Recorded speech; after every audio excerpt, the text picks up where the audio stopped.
செங்கல்பட்டு மாவட்டம் தாம்பரம் தனியார் திருமண மண்டபத்தில் மனிதநேய மக்கள் கட்சியின் சார்பில் ஆலோசனைக் கூட்டம் மாநில துணை பொதுச் செயலாளர் யாக்கூபு தலைமையில் நடைபெற்றது.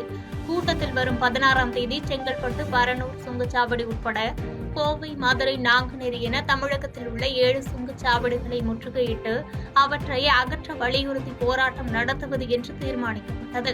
மேலும் தமிழகம் முழுவதும் அரசு சார்பில் சிறு வணிகர்களுக்கான குழு அமைக்கப்பட வேண்டும் என்றும் தீர்மானம் நிறைவேற்றப்பட்டது.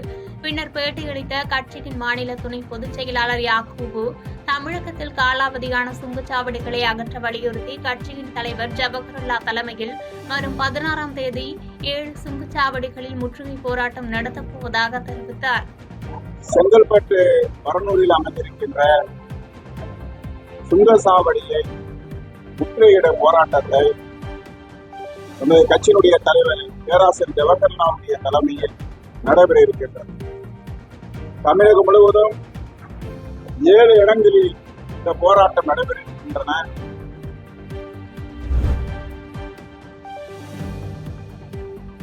காஞ்சிபுரம் மாவட்டம் கொளப்பாக்கம் பகுதியைச் சேர்ந்தவர் சிவகுமார். இவர் அண்ணாமலையார் தெரு பகுதியில் பர்னிச்சர் கடை நடத்தி வருகிறார். இந்த நிலையில் அதிகாலை திடீரென பர்னிச்சர் குடோனில் இருந்து பயங்கர தீ விபத்து ஏற்பட்டது.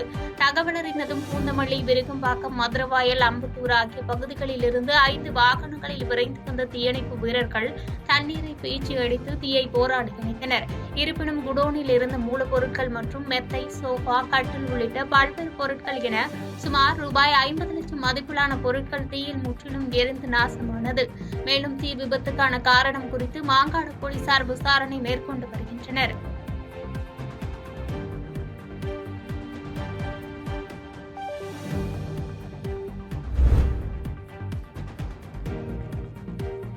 பாரிஸ் பாரா ஒலிம்பிக் போட்டியில் வெள்ளிப் பதக்கம் வென்று திரும்பிய காஞ்சி மங்கை துளசிமதி முருகேசனுக்கு காஞ்சி ஸ்போர்ட்ஸ் அகாடமி மற்றும் தனியார் அமைப்புகள் சார்பில் சிறப்பான வரவேற்பு அளிக்கப்பட்டது.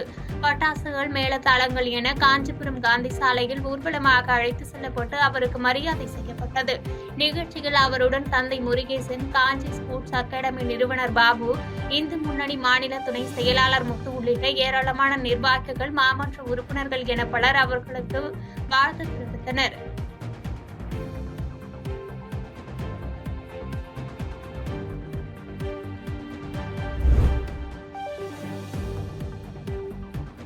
மயிலாடுதுறையில் பழுது காரணமாக மெக்கானிக் ஷெட்டில் வைக்கோலுடன் நிறுத்தி வைக்கப்பட்டிருந்த லாரியில் திடீரென தீ விபத்து ஏற்பட்டது.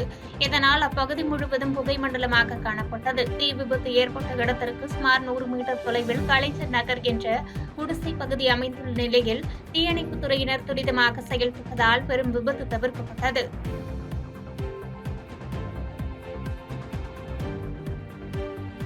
பாதகம் செய்பவரை கண்டால் நாம் பயங்கொள்ளலாகாது பாப்பா, மோதி மிதித்து விடு பாப்பா, அவர் முகத்தில் உமிழ்ந்து விடு பாப்பா. அண்மை செய்திகளை உடனுக்குடன் தெரிந்து கொள்ள இணைந்திருங்கள் இயம்நாடு தொலைக்காட்சியுடன்.